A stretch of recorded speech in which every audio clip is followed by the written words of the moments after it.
A devoted father falls for a woman who seems too perfect to be true. But when his health begins to mysteriously decline, his young daughter sees something no one else does. Before we start, don't forget to subscribe for more stories. The soft hum of the rain outside echoed through the quiet house, tapping gently against the window pane like a sorrowful lullaby. Shadows of raindrops cascaded over the walls, shifting shapes like the memories Victor couldn't seem to forget. He sat at the edge of his bed, his gaze locked on a small framed photo in his hands, a photo of Ilara, his wife. Her smile was radiant, her eyes full of life. He traced her face with his thumb, his chest tightening as if someone had wrapped a vice around his ribs. It had been 6 weeks since she died. 6 weeks since the light of his life was extinguished in a sterile, fluorescent-lit hospital room. Her laughter, her warmth, her scent, all gone like a whisper carried off by the wind. His eyes burned with tears he had no strength left to shed. His mother, Evelina, often told him that grief was like a storm. It would rage, it would batter him, but eventually it would pass. But this storm had taken root inside him. It wasn't passing. It wasn't softening. It was growing. The sharp, sudden cry of a baby shattered the stillness of the room. Victor blinked, his eyes darting to the white bassinet near the window. Livia's tiny fists punched the air, her face scrunched in distress. He wiped his face with the sleeve of his sweater and stood, his legs stiff from sitting too long. "Shh. I'm here, Livia. I'm here," he murmured as he leaned over and lifted her into his arms. Her cries softened, but her face was still tense. He knew what she wanted. It was the same thing she always wanted. Victor sank into the old armchair near the window, cradling Livia close to his chest. He rocked slowly, humming a lullaby that Ilara used to sing. His voice was shaky and uneven, but it didn't matter. Livia's breath slowly steadied, her cries turning into soft whimpers until at last she fell quiet. "Your mother used to sing this to you before you were even born," Victor whispered to her, pressing a kiss on her tiny forehead. "She'd hum it every night, right here in this chair. You'd kick like crazy every time you heard it, like you were dancing in there." His voice cracked on the last word, and he exhaled sharply, pressing his forehead against Livia's. His eyes squeezed shut, willing the tears away. He had to be strong for her. If there was one thing Ilara had always told him, it was that their child would need him. He couldn't break now. 3 months later. The smell of fresh bread filled the kitchen. The sun streamed in through the half-open blinds, casting warm, golden rays onto the wooden countertop. Evelina moved with practiced precision, slicing the bread with steady hands. She glanced over her shoulder at Victor, who sat at the kitchen table, one hand holding his coffee mug while the other held a baby bottle. Livia lay across his lap, gazing up at him with wide, curious eyes. "You're stubborn just like your father," Evelina said, placing a plate of bread in front of him. "You won't even let me feed her, will you?" Victor glanced up, his face blank with exhaustion. "She's my daughter, Maman. I can handle it." "Handling it isn't the same as doing it alone, Victor." She lowered herself into the chair across from him, wiping her hands on her apron. "You need to let people help you. I'm doing fine." He kept his eyes on Livia, gently tilting the bottle so she could drink. "You're exhausted," Evelina countered. "You're falling asleep standing up, you've barely eaten, and you look like you haven't seen the sun in weeks." She leaned forward, her sharp gaze fixed on him. "Ilara would hate to see you like this." Her words landed like a slap to the face. Victor's jaw tightened, his eyes slowly meeting his mother's. For a moment, they stared at each other in silence, the only sound in the kitchen being the soft gulps of baby Livia feeding. "Don't use her to guilt me, Maman," he said, his voice low but firm. "I'm doing the best I can." "I know you are," Evelina said gently, leaning back. "That's why I'm telling you it's all right to ask for help. It doesn't make you weak. It makes you human." Victor lowered his gaze, staring at Livia's tiny fingers curled around his thumb. She was so small. So helpless. He'd promised himself that he would protect her from everything. If he let someone else help, would that be breaking that promise? "I'm her father, Maman," he said quietly. "I have to be the one to do this." "Then be her father," Evelina replied, her voice soft but unyielding. "But remember, even fathers need help sometimes." 6 months later. The seasons shifted from autumn to winter, and the days grew colder. Snowflakes clung to the window pane, melting into tiny streams that trickled down like tears. Livia was nearly a year old now, and her small giggles echoed through the living room as she crawled toward her father. Victor lay flat on his stomach on the floor, grinning as he encouraged her. "Come on, Livia. You can do it. Come on, little flower." Livia giggled and made her way toward him with determined little grunts. She toppled twice but didn't cry. Her face was filled with stubborn resolve, a trait Victor was sure she got from her mother. "That's my girl," he laughed, scooping her up into the air. Her squeal of delight echoed off the walls, and for a moment, it felt like sunlight had pierced the fog of grief. The front door opened, letting in a cold draft of air. Evelina stepped inside, brushing snow from her coat. She paused for a moment, watching the scene in front of her with a smile that bordered on relief. "Look at you two," she said, shutting the door behind her. "I leave for a week and come back to see my son finally acting like a human being." Victor turned to her, still holding Livia in his arms. "She's growing too fast, Maman. I'm afraid if I blink she'll be walking." "They always do," Evelina said with a knowing smile, pulling off her coat. "But that's why you have to savor every moment." She walked over to him, her eyes warm with pride. "And it seems you're finally doing that." Victor looked at his mother, then down at Livia, who was busy tugging on his sweater with her tiny fists. A small smile tugged at his lips, the first genuine smile he'd felt in months. "Yeah," he admitted, his voice soft. "I think I am." 1 year later. The anniversary of Ilara's death came quietly, without warning. Victor didn't notice the date at first. It wasn't until he picked up his phone and saw the reminder that it hit him like a punch to the chest. 1 year. 1 full year without her. He sat on the couch, his head in his hands, his breathing shallow. His heart ached like it did on the day she died, like a wound that had never fully healed. For a long time he sat there, unmoving, his mind flooded with memories of her. Her smile, her laughter, the way she'd call him Mon Chéri in the softest voice. Then something warm touched his arm.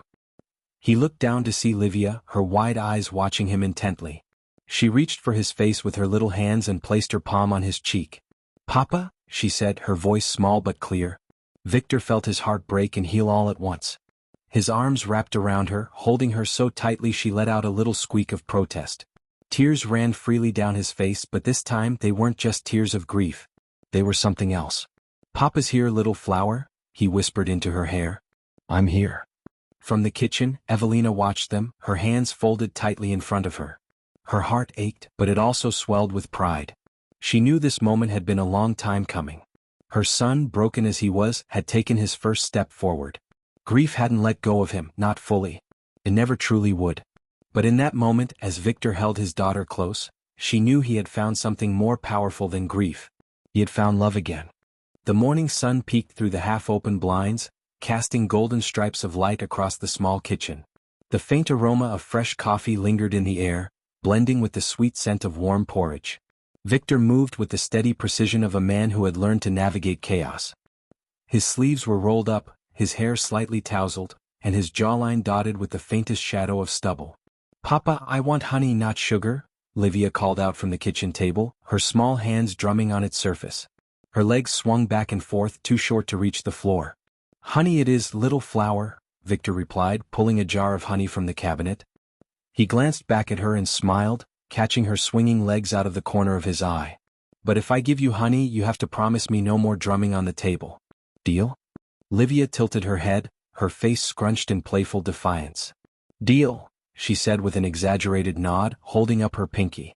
Victor chuckled, walking over to seal the deal with a pinky promise. As their fingers linked, she grinned with all the confidence of a child who knew she had already won. He drizzled honey onto her porridge, and she clapped her hands together like she'd just been crowned queen. Moments like this made everything worthwhile. They had their rhythm now, a world of two that had slowly, painstakingly built itself back together. The ache of loss was still there, a dull throb in the background of his heart, but every smile from Livia eased it just a little more. "Eat up, Livia," Victor said, glancing at the clock on the wall. "We've got to get you to school." Livia's eyes darted toward the clock and she frowned. "But we still have time," she whined, stirring her porridge in slow, lazy circles. "Not if you spend all your time stirring instead of eating," Victor teased, raising an eyebrow. "Come on. Papa's got to get to work too." She sighed like a child carrying the weight of the world, but she picked up her spoon and began eating. Victor watched her for a moment, letting out a breath he hadn't realized he was holding. Later that morning. "Late again, huh?" Victor looked up to see his co-worker, Emile, leaning against the doorframe of his office, arms crossed, his grin wide and smug. His dark hair was slicked back, his suit sharp as ever. Emile had a way of making everything look effortless, which only annoyed Victor more on mornings like this. Livia had an "I don't want to go to school" moment, Victor muttered, setting his briefcase down on the desk. His jacket hung limply from one shoulder, and he quickly shrugged it off, tossing it over his chair. It's like negotiating with a diplomat who's had too much sugar. Emil chuckled, pushing off the door frame. Sounds like you've got your hands full, my friend. You know, you could make life a little easier on yourself. He raised an eyebrow, his grin turning mischievous. Find yourself a new Mrs. Moreau. Victor shot him a look as he booted up his computer. Not this again. Yes, this again, Emil said, stepping further into the office. He perched on the edge of the desk, his grin never faltering. Come on, Victor. You're a good-looking man, financially stable, emotionally available, well, mostly available. He winked. You're telling me you want to be alone forever? I'm not alone, Victor replied, his fingers tapping the keyboard as he entered his login information. I have Livia. That's not the same thing, mon ami, Emil said, folding his arms. Your daughter is adorable, but she's not going to help you navigate life when she's off at university one day. Victor leaned back in his chair, exhaling through his nose. I'm fine, Emil. I don't need a wife to feel complete. Emil tilted his head. That's not what I'm saying, and you know it. I'm saying you deserve happiness. You deserve companionship. He tapped the desk with his fingers. Ilara wouldn't want you to be stuck like this. At the mention of Ilara's name, Victor's jaw tightened. His eyes darted toward the photo frame on his desk, the one with a picture of him, Ilara, and baby Livia on the day they brought her home from the hospital. She was wrapped in a yellow blanket, and Ilara had looked at her with so much love it could have lit up the whole world. I'm not stuck, Victor said, his voice a little sharper than intended. I'm doing exactly what I need to do, raising my daughter. Emil raised his hands in surrender. All right. I'll drop it. He stepped away from the desk but glanced over his shoulder before leaving. But if you change your mind, I know a lovely woman who just moved into town. Smart, funny, loves kids. Think about it. Victor didn't answer. His fingers hovered over the keyboard, and his gaze shifted to the photo frame once more. His heart clenched. Evening at home. The front door creaked open and Livia's voice echoed through the house. Papa, I'm hungry. Then it's a good thing I'm making dinner, Victor called from the kitchen, his sleeves rolled up once again. The smell of garlic and rosemary filled the air as he stirred a pan of sizzling vegetables. He glanced back to see Livia kicking off her school shoes with wild abandon, her backpack sliding off her shoulders like she'd just run a marathon. Wash your hands, he reminded her, pointing toward the bathroom. Oui, Papa, she groaned, dragging herself to the bathroom like it was the most exhausting task in the world. Victor smiled to himself, shaking his head. She had all of his stubbornness and twice as much heart. As he set the table, Evelina walked in, brushing snow off her coat. Her sharp eyes scanned the room as she hung her coat on the rack. Smells good in here, she said, giving him an approving nod. At least you didn't burn it this time. Only took me 2 years to learn, Victor replied, plating the food. How was your day? Long, she replied, settling into a chair at the table. But seeing you two like this makes it better. She watched him closely, her eyes narrowing as if she could see something he was trying to hide. How are you holding up, Victor? Fine, he said, carrying over a plate for Livia. Busy but fine. Busy isn't the same as fine, Evelina said, her gaze unyielding. Don't confuse the two. Livia ran in, her hands still damp from washing, and slid into her chair. I'm starving, Papa, she announced, drumming her hands on the table again. Victor smirked, catching her eye. What did we say about drumming, little flower? Her eyes widened, and she clasped her hands together, as if caught in the act of a great crime. No drumming, she recited, barely able to hide her giggles. Good, he said, pointing a playful finger at her. They ate together, laughing at Livia's wild stories from school. Evelina smiled, her heart full at the sight of her son and granddaughter finding joy in something so simple. She glanced at Victor, catching the softness in his eyes as he watched Livia talk. That night, after Livia was tucked into bed, Evelina sat with Victor in the living room. The silence was comfortable, broken only by the crackle of the fireplace. You're doing a good job, Evelina said softly. You know that, right? Victor leaned back in his chair, staring into the flames. He didn't answer right away, but eventually he nodded. I hope so, he murmured. I just want her to be happy. She is, Evelina replied with certainty. You can see it in her eyes. Victor closed his eyes, letting those words settle in his heart. For the first time he believed them. The clinking of crystal glasses and the low hum of sophisticated conversation filled the grand dining room of the Belmont estate. Golden chandeliers hung above, casting a warm honeyed glow over the long table covered with fine porcelain plates and silver utensils. The air smelled of roasted lamb, red wine, and the faint floral notes of expensive perfume. Victor adjusted the cuff of his dark blue suit, his fingers tugging at the fabric. It had been a long day at work, and attending this business dinner was not high on his list of priorities. But Jacques Belmont, the host of the evening and one of Victor's most valued clients, had insisted he be there. "Victor, there you are," Jacques bellowed from across the room, his booming voice cutting through the ambient chatter. He approached with a wide grin and a firm handshake. "I was beginning to think you'd left me to face these sharks alone." "Not a chance, Jacques," Victor replied, forcing a smile. His eyes darted around the room. Wealthy investors, corporate leaders, and socialites filled every chair, each one wearing a mask of charm while silently calculating each other's worth. He hated rooms like this. It felt too much like a game he didn't want to play. "Come, I have someone I want you to meet," Jacques said, pulling Victor toward the far end of the room. "A friend of mine from Paris. She's quite the woman. Brilliant mind for business and, well, you'll see." He winked. At the far end of the table sat a woman with striking red hair styled in loose waves that framed her sharp, elegant features. Her dress, a deep emerald green, hugged her figure perfectly, exuding both class and confidence. She was laughing softly at something the man beside her had said, her eyes alight with mischief.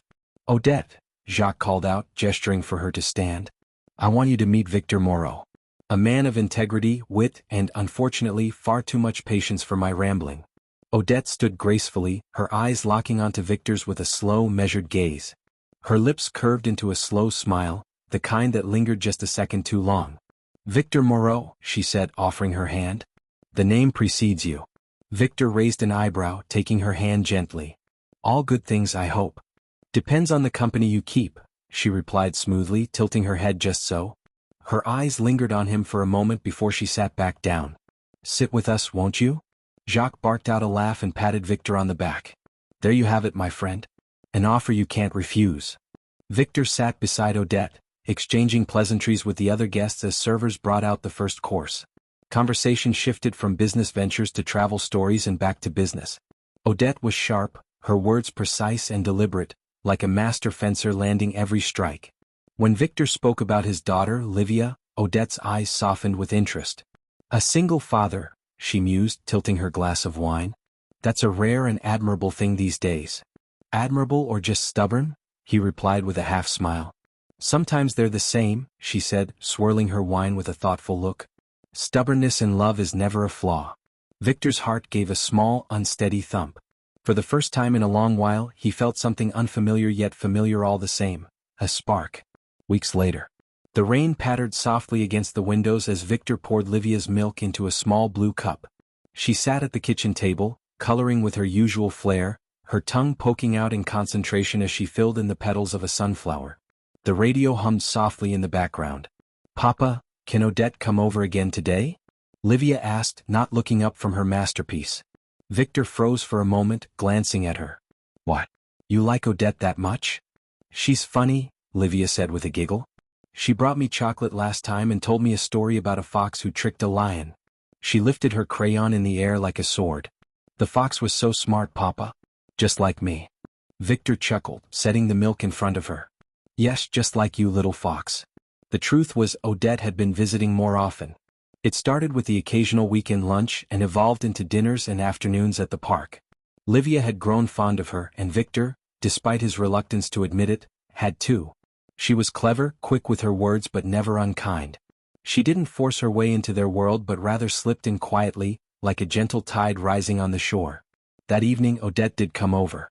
She arrived in a sleek black coat, her red hair shining like copper under the porch light.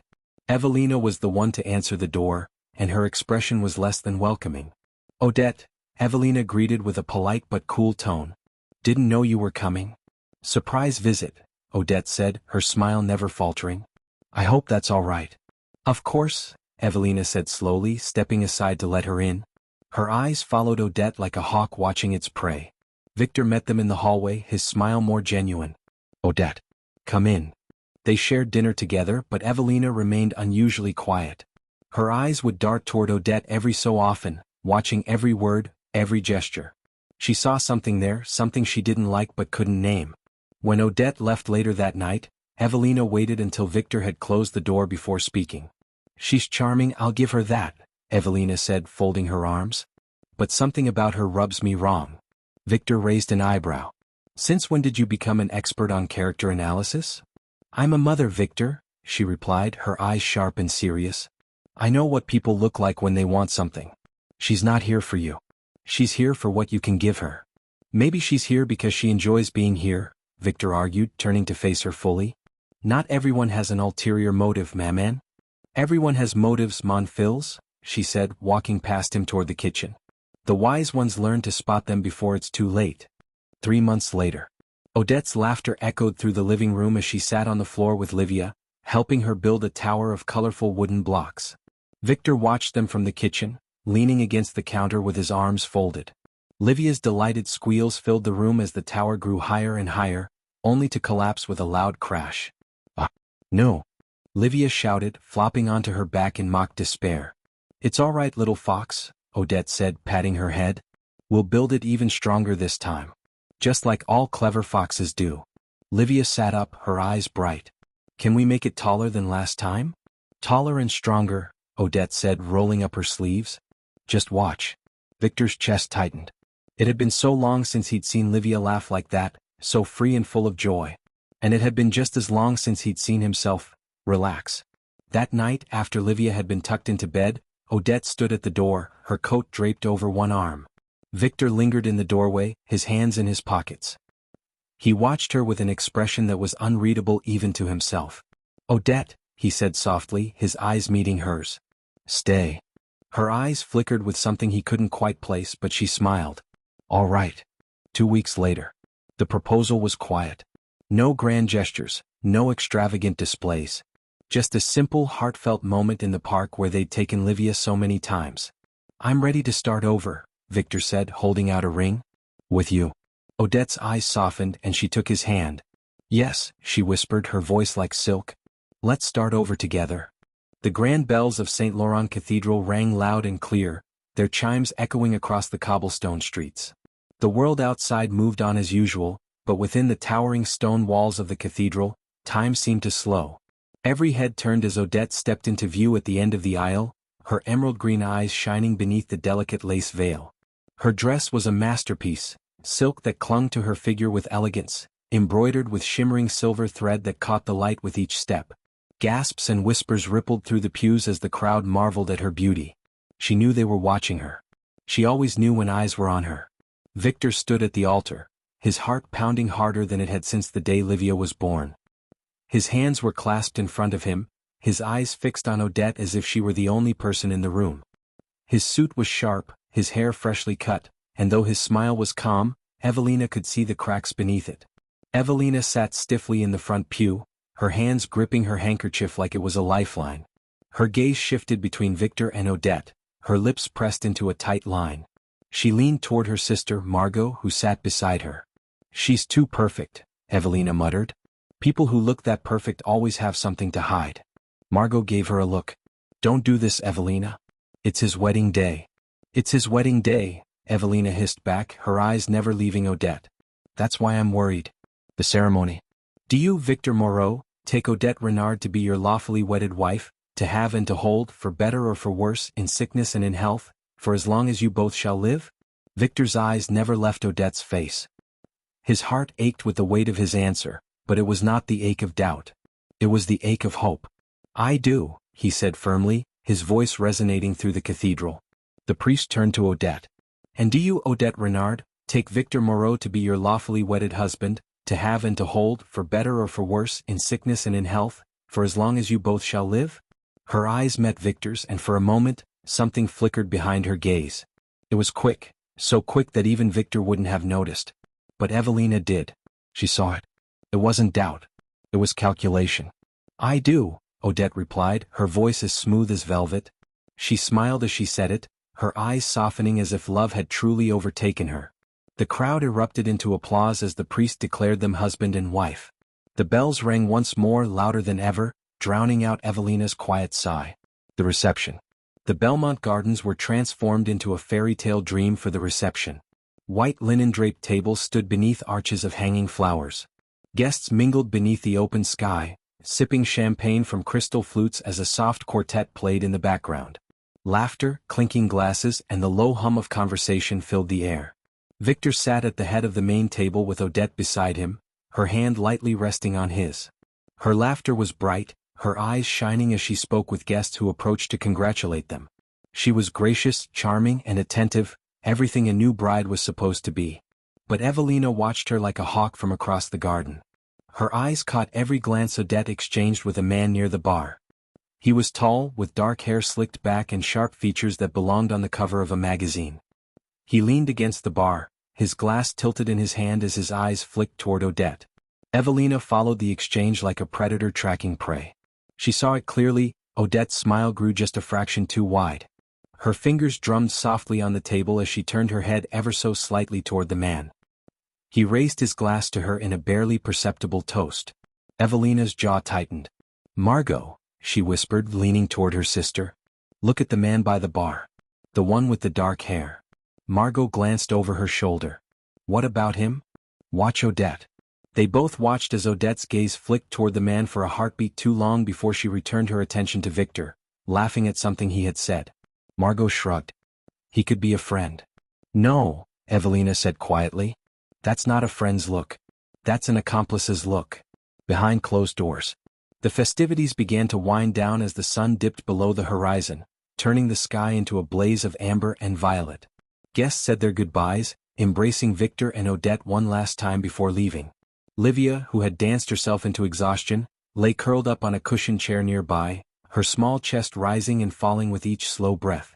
Victor knelt beside her, brushing a lock of hair from her face.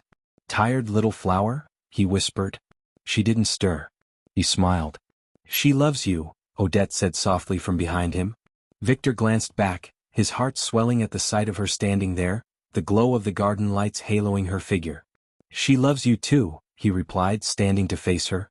"She talks about you constantly. Sometimes I think she likes you more than me." Odette's smile was slow and knowing. She took his hands in hers, her thumb stroking his knuckles. "Well, I am much more charming than you," she teased. He laughed and pulled her into a hug. Her head rested on his chest, and for a moment he allowed himself to believe it. To believe that finally he had found peace again. Odette's private thoughts. The glow of the garden lights made everything look soft and golden, but Odette's thoughts were sharp and cold. She rested her head against Victor's chest, letting him believe it was love that made her stay there. Her eyes flicked toward the man with the slicked back hair. He raised his phone as if checking a message, but she knew better. The brief glance he gave her was a signal, a confirmation. "It's done," the look said. "The pieces are in place." She smiled against Victor's chest, hiding the wicked curl of her lips. "You're a fool, Victor Moreau," she thought to herself. "But you're a useful fool." The years of playing the role of the perfect woman had been exhausting, but this was different. She had invested too much in this one. No more surviving on breadcrumbs, no more struggling for a place at the table.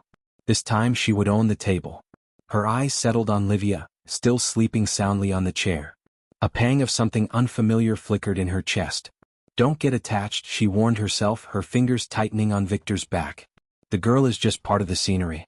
She glanced once more at the man by the bar. He tilted his glass, his eyes sharp and cold. He turned and walked away, disappearing into the crowd. Later that night, the newlyweds' bedroom was dimly lit by the soft glow of a bedside lamp. Victor sat on the edge of the bed, unbuttoning his shirt, his eyes heavy with exhaustion. Odette slipped off her earrings, each movement deliberate and slow. "Long day," Victor muttered, rubbing his neck. "A beautiful day," Odette replied, placing her earrings on the dresser. She walked over and sat beside him, resting her head on his shoulder. The beginning of something wonderful. Victor glanced at her, a small smile tugging at the corner of his mouth. "Yeah," he said quietly, his eyes meeting hers. "It is." He leaned in and kissed her gently, his lips warm against hers. She kissed him back, her eyes closed as her fingers trailed down his arm. Her eyes opened slowly, locking onto his. "Sleep well, my love," she whispered as she stood, her smile as sweet as honey. But as she walked away, her face shifted. The sweetness faded.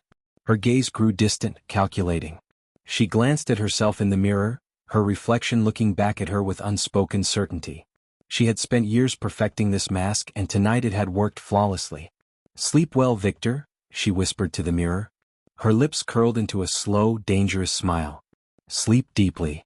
The rain came down in torrents, drumming against the windshield in relentless waves. Wipers swept back and forth in a frantic rhythm, but visibility remained low. The road ahead was a shimmering blur of darkness and flickering headlights. Victor's hands gripped the steering wheel tightly, his jaw clenched with focus. The phone buzzed on the console beside him. He glanced at it. Odette. Her name glowed on the screen. He sighed, his eyes darting between the phone and the road.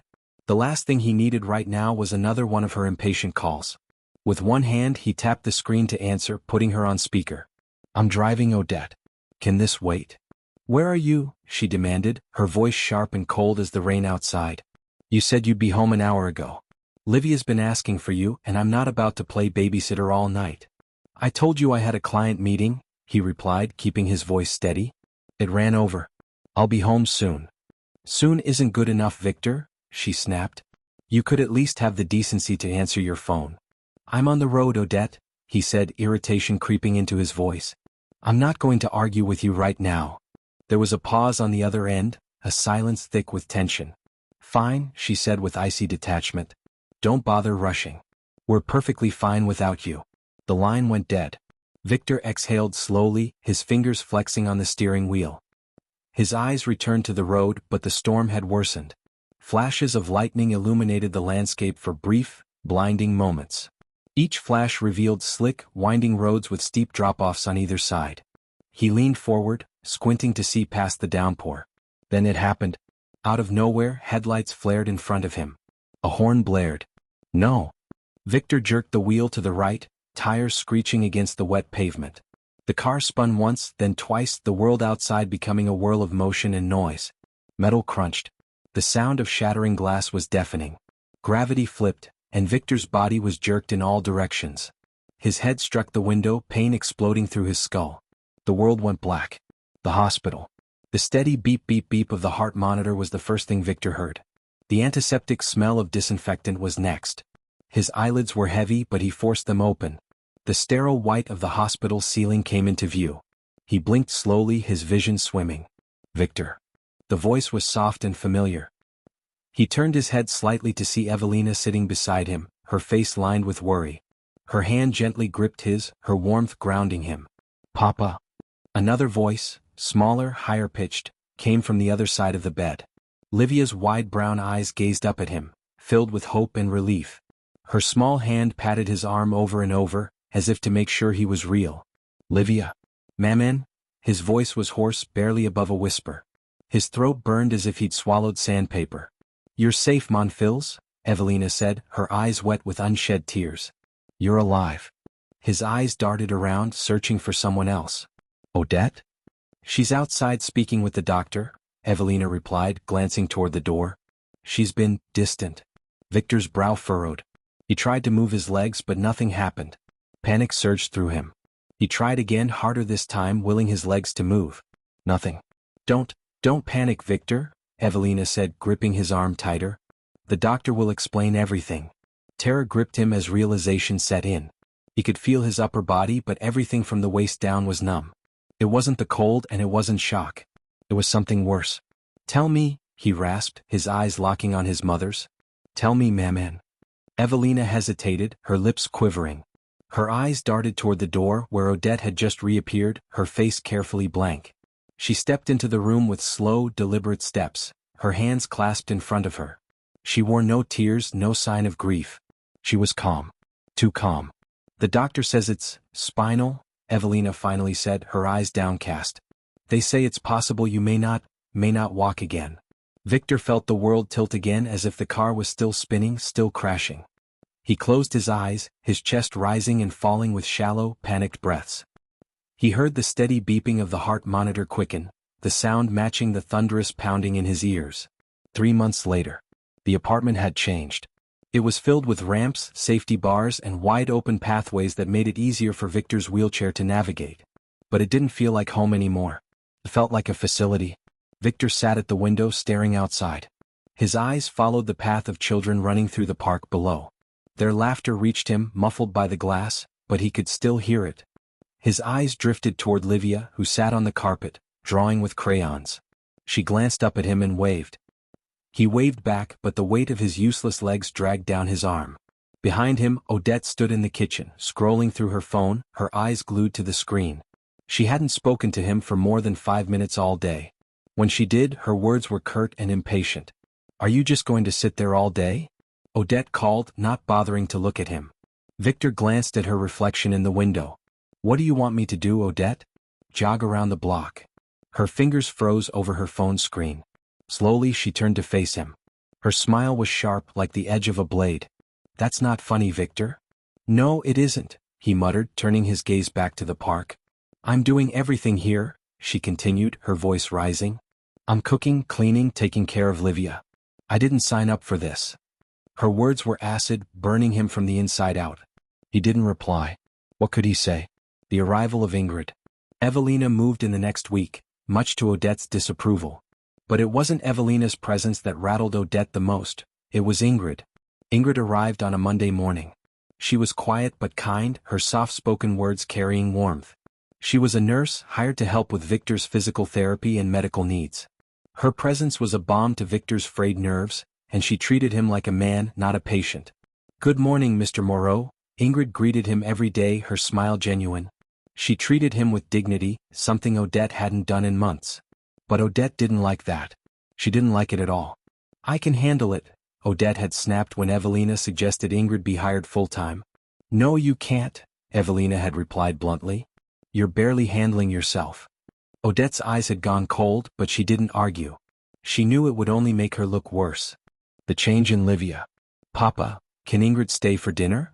Livia asked one evening. Her brown eyes were wide with hope. Odette's head whipped toward her. "No, darling. Ingrid has other places to be." "Actually," Ingrid interjected with a small smile, "I'm free tonight." Victor glanced up at Ingrid, his heart easing for the first time in weeks. "Then stay," he said firmly, locking eyes with Odette. "We could use the company."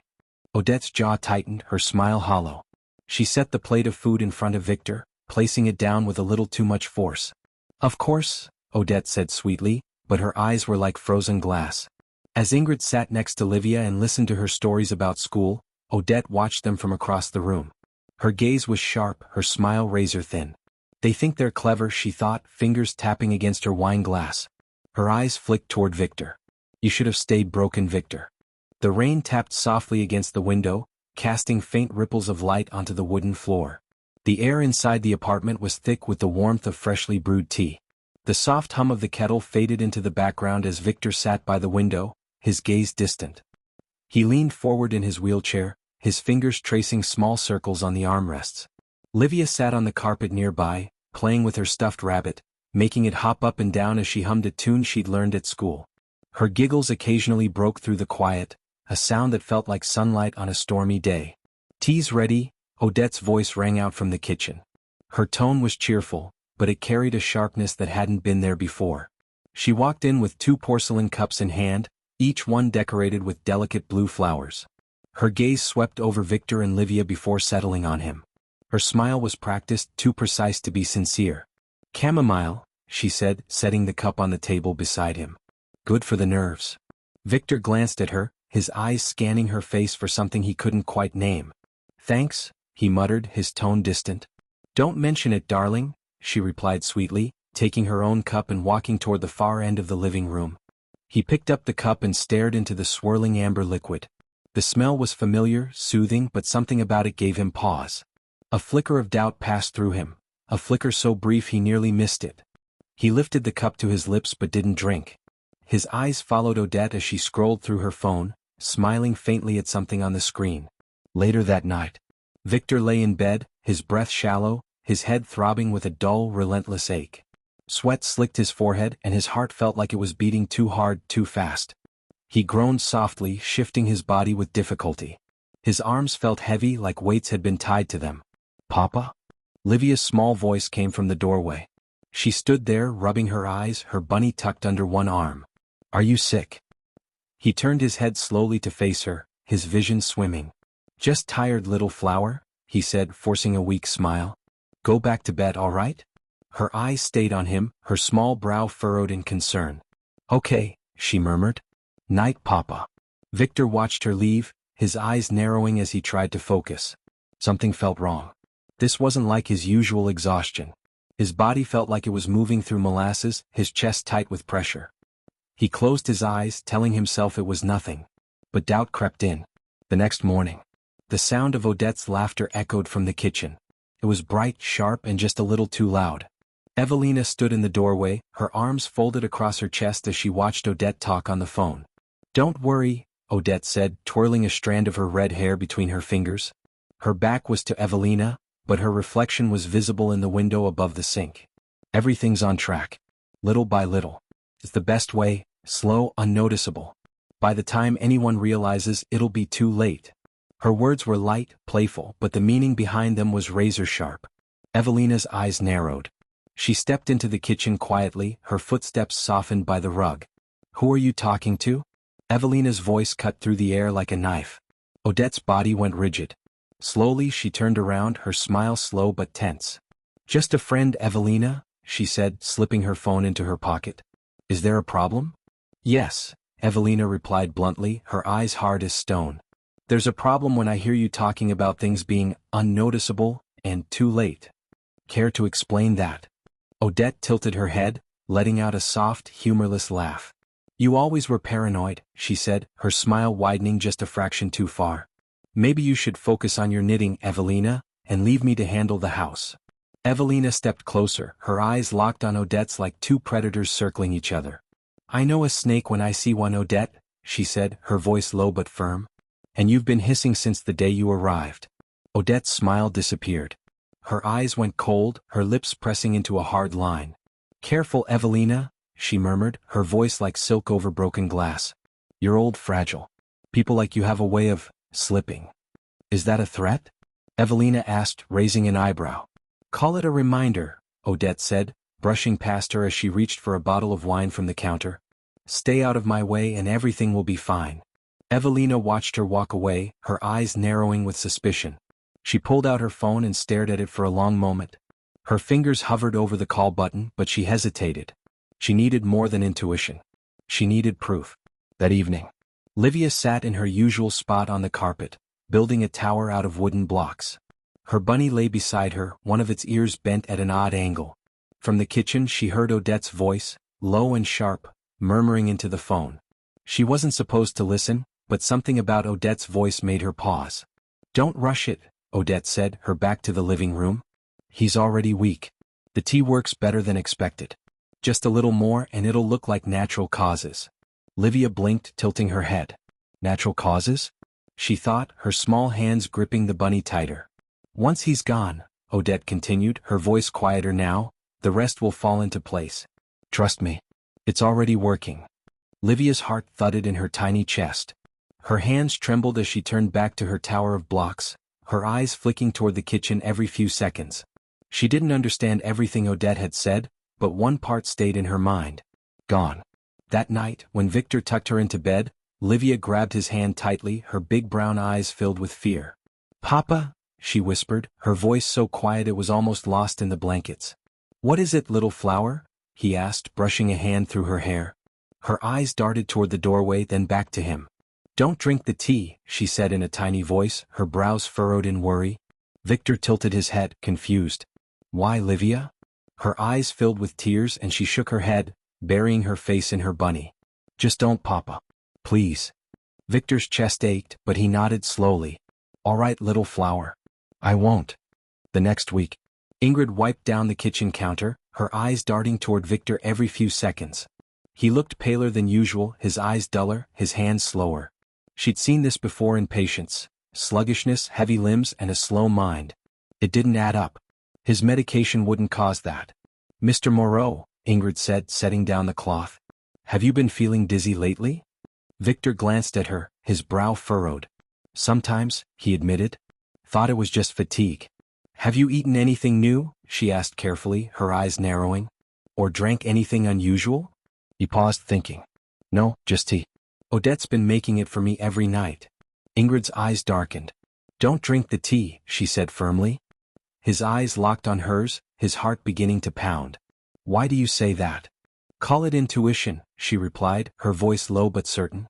"I've seen things like this before. People being made sick slowly. I don't like it." Victor glanced toward the kitchen where Odette was humming to herself, her back turned to them. His gaze shifted to the porcelain teacups she had set on the counter. His heart began to race. "Don't drink the tea." Livia's words echoed in his mind. "Don't worry," Victor said, his eyes hardening as he stared at Odette's back. "I won't." The late afternoon sun poured through the lace curtains, painting the living room in soft hues of gold and amber. Livia sat cross-legged on the floor, her crayons scattered around her like fallen leaves. Her tongue poked out in concentration as she colored in the large petals of a sunflower, carefully staying within the lines. Her bunny, worn but loved, sat beside her like a loyal companion. Across the room, Odette stood at the kitchen counter, her back to them. The clinking of porcelain and the soft hiss of boiling water filled the air.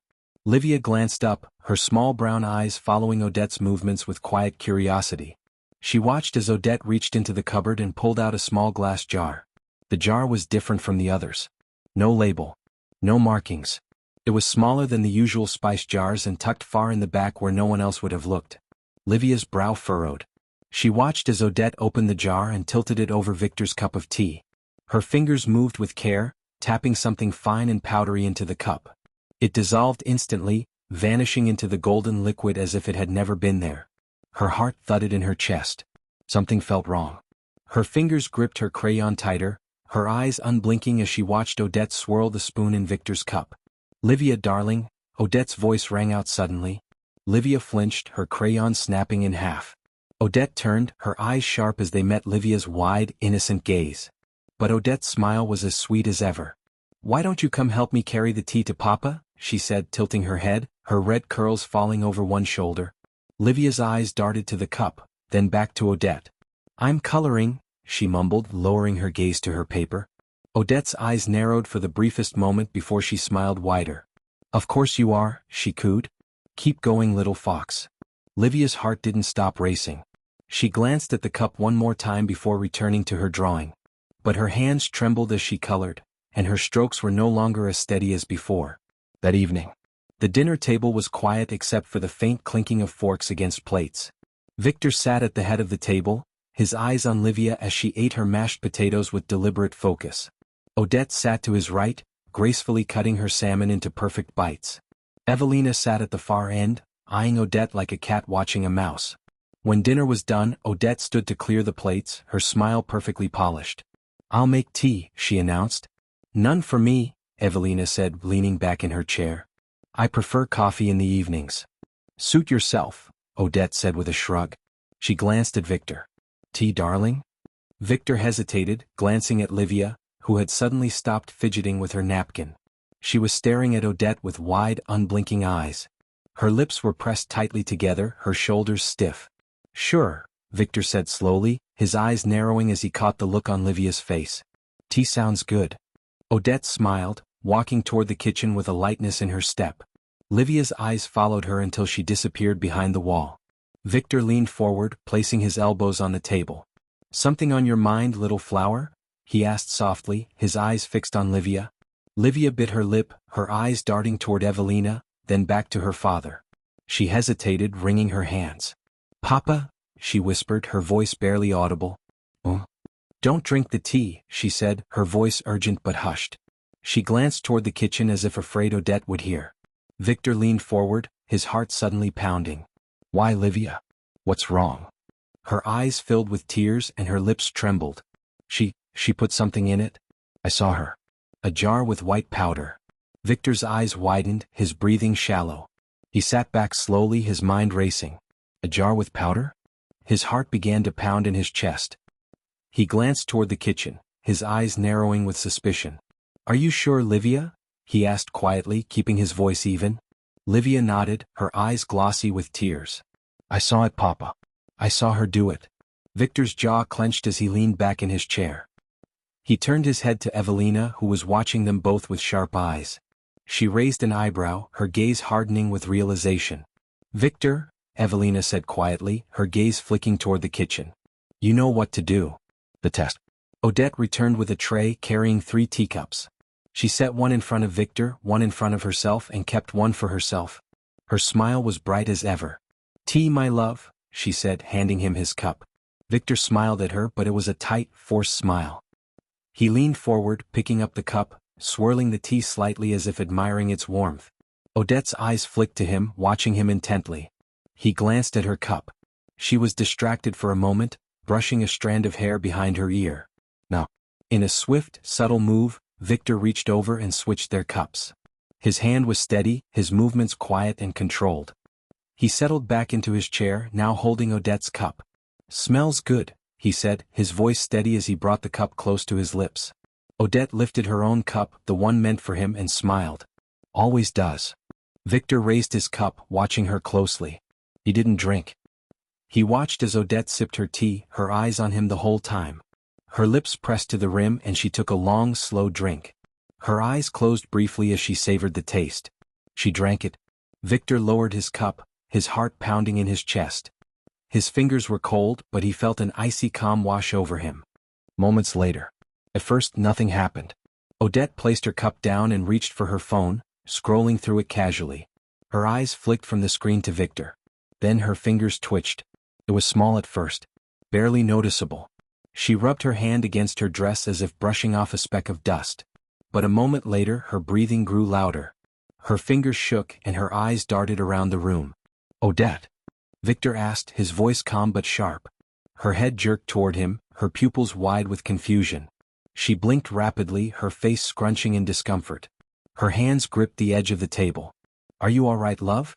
Evelina asked, her voice filled with mock concern.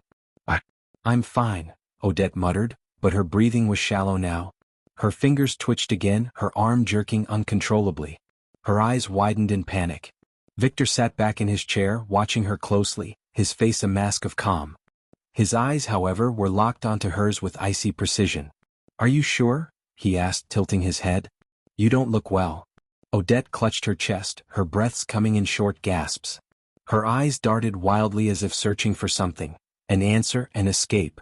Her gaze fell on the teacup in front of Victor, realization dawning too late.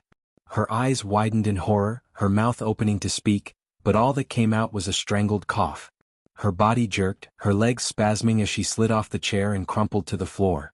The teacup shattered beside her, porcelain shards scattering across the hardwood. Victor remained seated, his face cold as stone. He glanced at Evelina, who stood calmly, hands folded in front of her. "Call for an ambulance," he said softly. Evelina's eyes met his. "Yes, mon fils," she replied, pulling out her phone. Victor looked down at Odette as she gasped for air, her fingers clawing at the floor. Her eyes locked onto his, pleading, desperate. But there was no sympathy in his gaze. "Enjoy the taste of your own brew, Odette," he said quietly, his eyes like ice. Her eyes filled with terror, her body writhing on the floor. The poison was working. Livia peeked from behind the doorway, her eyes wide with understanding. She knew now. Her eyes met her father's. He gave her a small, reassuring nod. "It's over, little flower," he said softly. "It's over." The sound of Odette's ragged breathing filled the room. Her body lay twisted on the cold wooden floor, her fingers clawing at the air as if she could grab hold of it. Her chest heaved with each shallow, desperate gasp. Her once perfect face was now contorted in pain, her lips trembling as her eyes darted frantically between Victor, Evelina, and the doorway. Victor sat still, his eyes locked on her with a look of grim resolve. His hands rested calmly on the armrests of his wheelchair. His face showed no anger, no satisfaction, just a cold, impenetrable calm. Evelina stood beside him, her eyes narrowed with quiet satisfaction. "Victor," Odette gasped, her eyes wide and wild. "Help me. Please." Her voice cracked, her words garbled by the tremors racking her body.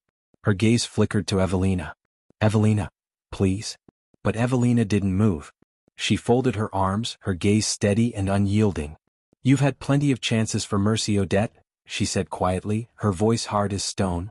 "None left now." Odette gagged, her chest rising and falling rapidly. Her fingers clawed at her neck as though she could stop the invisible hand squeezing her breath away. Victor leaned forward slowly, his eyes narrowing. "Don't waste your breath on lies, Odette," he said calmly. "You'll need it for the paramedics." Evelina pulled out her phone, her fingers moving quickly as she dialed emergency services. Her voice was calm, firm, and precise as she reported the medical emergency at their address. "Help is on the way," Evelina said, glancing down at Odette. "You should be grateful. I would have let you choke." Minutes later, the arrival of help. The wail of sirens echoed down the street, growing louder by the second. Red and blue lights flashed against the living room walls like staccato bursts of lightning. Moments later, the paramedics burst through the front door, carrying their bags and equipment. Ingrid was with them. She must have arrived just as they did, her face filled with concern but her eyes sharp with suspicion. "What happened?" one of the paramedics asked, kneeling beside Odette, checking her pulse. "She started shaking and collapsed," Evelina explained with a perfectly straight face. "We don't know what caused it. Could be a seizure," one paramedic said as he checked Odette's vitals. "Her heart rate's irregular. Pupils are dilated." Odette's eyes flicked toward Victor as they lifted her onto the stretcher. Her lips parted as she tried to speak. Her voice came out as a hoarse whisper. "Victor, please?" But Victor didn't answer. He watched them lift her off the ground, his face as still as a statue. Livia stood behind Evelina, her little hands gripping the fabric of her grandmother's skirt. She peeked around Evelina's side, her eyes filled with quiet confusion. "Is she going to be okay, Papa?" Livia asked softly. Victor's eyes softened as he turned toward his daughter. "She'll be fine, little flower," he said gently, reaching out his hand. Livia walked over to him, clutching his fingers tightly. "She's going somewhere she belongs." The hospital, unraveling the truth. 2 hours later, Victor sat in a private waiting room at the hospital. The fluorescent lights buzzed faintly, and the smell of antiseptic filled the air. Ingrid sat beside him, her hands folded neatly in her lap, her posture as steady as a mountain. Evelina paced by the window, her face tense with anticipation. The door to the room opened, and a man in a dark blue suit entered. His badge was clipped to his belt, visible just below his jacket. Detective Marcel Rousseau. He had the tired, world-weary face of a man who had seen too many betrayals in his lifetime. "Mr. Moreau," he greeted, his eyes scanning the room. He glanced at Ingrid, then Evelina. "We have some questions for you." "About Odette, I assume?" Victor asked, his voice devoid of surprise. "Yes," Detective Rousseau replied, taking a seat across from them. He pulled out a small notepad and clicked his pen. "She's stabilized for now, but the doctors are still running tests. There's suspicion of possible poisoning." He eyed them carefully. "You wouldn't know anything about that, would you?" Victor leaned forward in his chair, his eyes unwavering. "I know she's been making me tea every night for weeks. And every night after drinking it, I felt worse." His gaze hardened. "Check her bag, detective. Check her phone. You'll find everything you need." Detective Rousseau's eyes narrowed. He tapped his pen on the notepad slowly. "We already have. We found an unmarked bottle in her purse and several incriminating text messages." "Your instincts were right, Mr. Moreau." He glanced at Evelina. "Looks like you were right too, madam."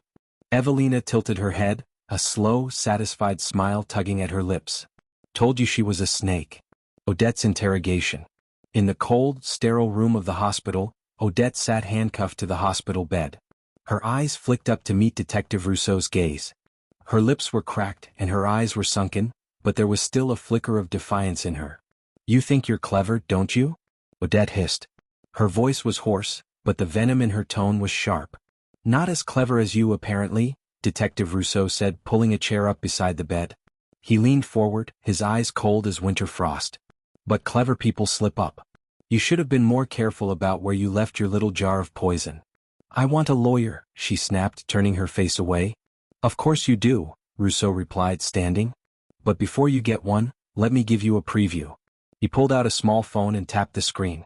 Her eyes shot back to him, narrowing. "What is that?" "Audio recording," he replied casually. He hit play. Her own voice filled the room, crisp and clear. "Don't rush it. He's already weak. The tea works better than expected. Just a little more and it'll look like natural causes." Odette's eyes widened in horror. "You." "That's right," Ingrid's voice came from the doorway. She stepped inside, arms crossed, her eyes cold and steady. "I recorded it. You never noticed me standing behind you." She smiled without warmth. "Not as clever as you thought." Odette's breathing quickened. Her eyes darted around the room as if searching for an escape route. "This doesn't prove anything," she said, her voice desperate. "You have no proof I put it in his tea." "You're right," Detective Rousseau said, glancing at Ingrid. I suppose we'll have to rely on witness testimony, search your phone records, and use the little jar of poison we found in your bag. Her eyes darted to the side, her lips pressing into a thin line. You have two choices, Rousseau said, leaning in close. You can tell us everything, or you can let me build the case piece by piece. And believe me, I'll build it so tight you won't even see daylight. Odette's eyes filled with tears. Her lips quivered as she glanced down at her hands. Slowly her shoulders slumped. Fine, she muttered, her voice a hollow whisper. I'll tell you everything. Back at home, Victor sat at the kitchen table, his hands folded. Livia sat in his lap, her head resting on his chest. Evelina placed a cup of chamomile tea in front of him, this time brewed by her own hands. Is Odette gone, Papa? Livia asked softly, her voice sleepy. Victor wrapped his arms around her tightly, holding her close. Yes, little flower, he murmured, kissing the top of her head. She's gone. Good, Livia mumbled as her eyes closed. I didn't like her. Victor leaned back, exhaling deeply.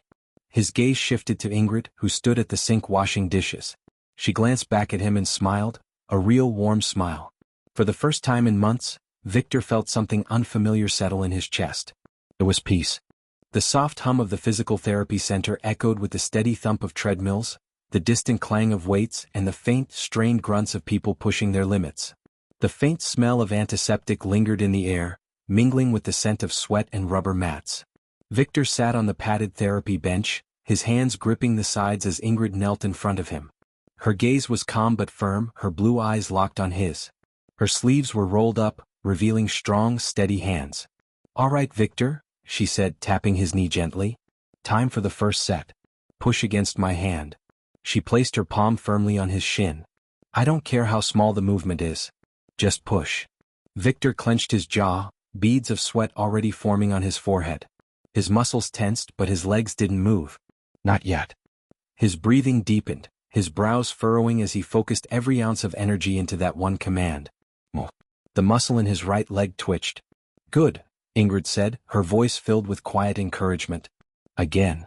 Victor exhaled sharply, his fingers digging into the edge of the bench. He leaned forward slightly, his eyes filled with sharp determination. This time, his leg shifted, a tiny, almost imperceptible movement. But it was real. It was there. That's it. Ingrid's eyes brightened with pride. She gave his knee a small, encouraging pat. See? That's progress. I told you it would come. Victor's chest rose and fell as he caught his breath, his face hard with focus. But then, slowly, his lips twitched into a smile. It wasn't much. Just a flicker of movement. But to him it felt like he'd moved a mountain. Yeah, he muttered, his eyes still on his leg. It's a start. At home, small steps, big victories.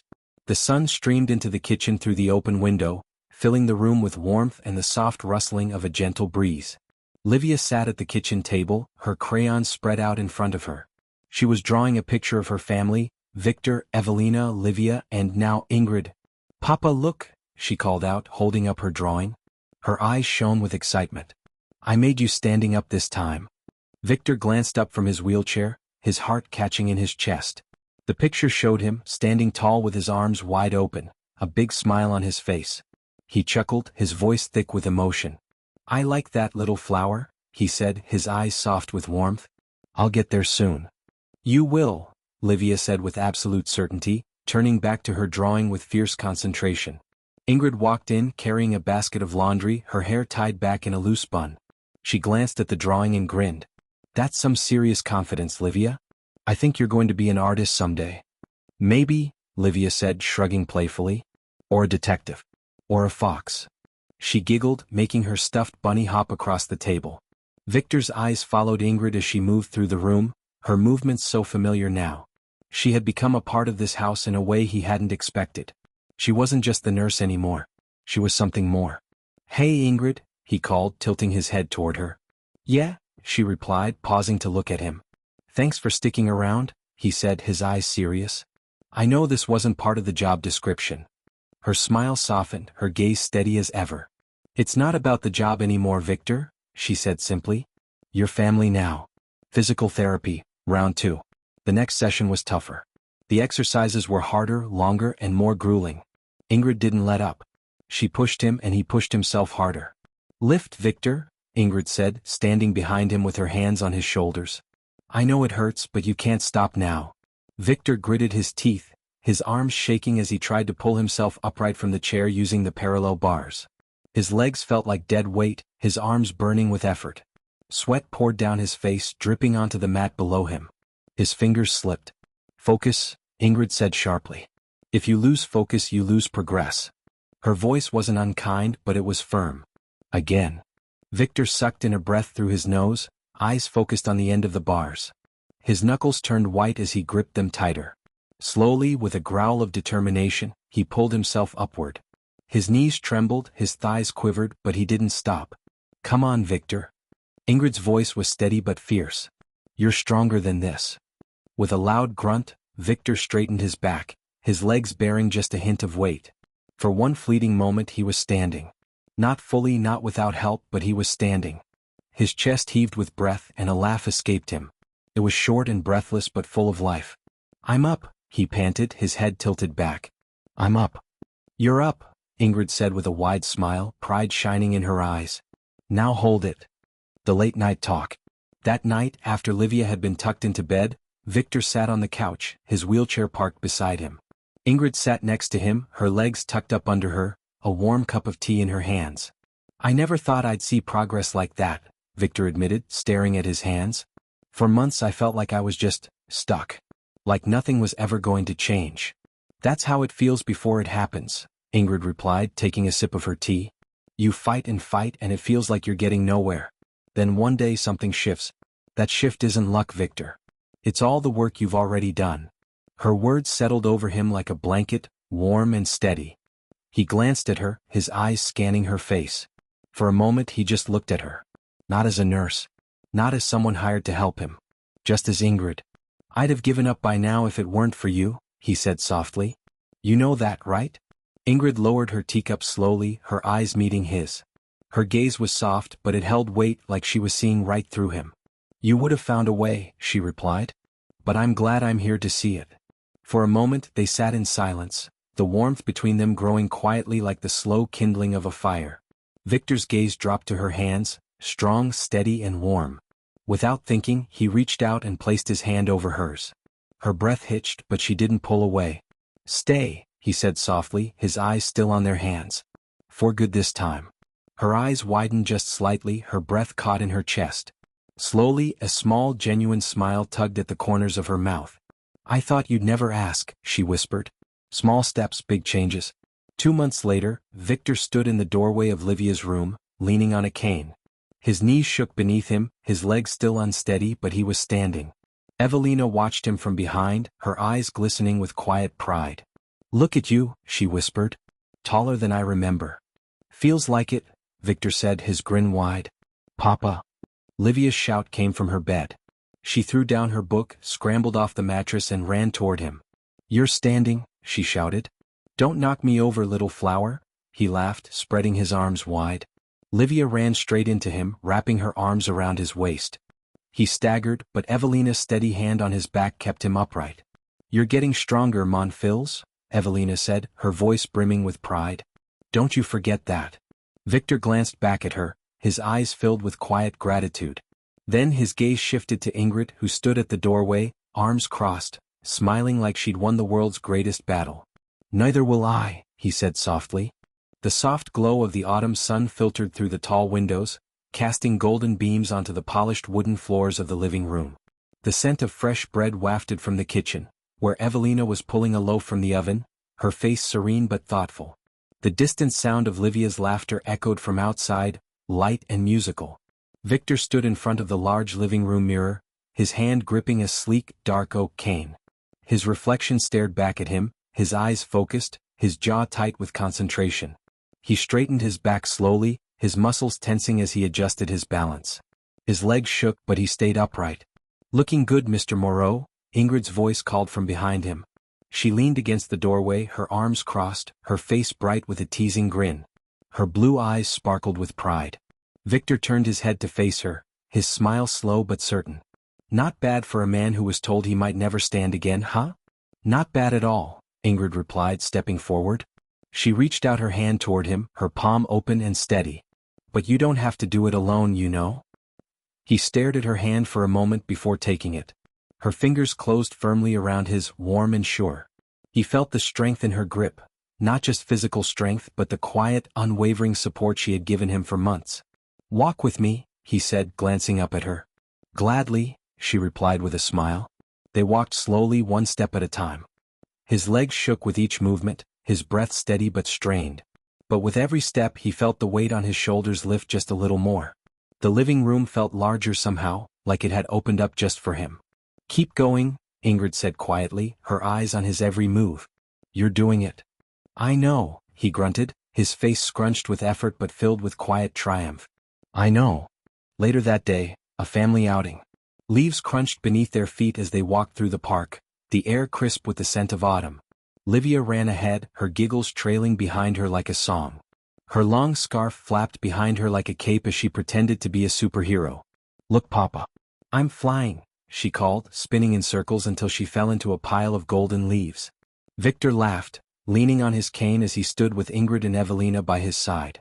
His breath fogged in the cool air, but for the first time in a long time, his heart felt warm. "Flying too close to the sun, little fox?" he teased, watching her pop up from the leaves with twigs stuck in her curls. "Heroes never fall, Papa," she shouted, tossing a handful of leaves in the air like confetti. "Heroes get right back up," Evelina added, her eyes crinkling with pride as she glanced at her son. "Isn't that right, Victor?" Victor's smile widened, his eyes meeting his mother's.